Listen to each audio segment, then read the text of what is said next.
Hey, good morning everybody. Welcome back to the channel.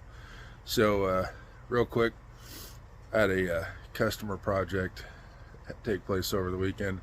So we had this dump trailer, old one, but it's in really good shape, pretty sturdy. Anyway, the customer wanted some ramps so they could run a bobcat in here, and they needed a way to hook it. So turn the light on.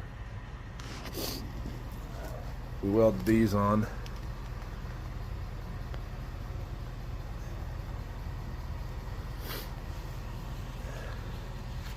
It's gusseted underneath.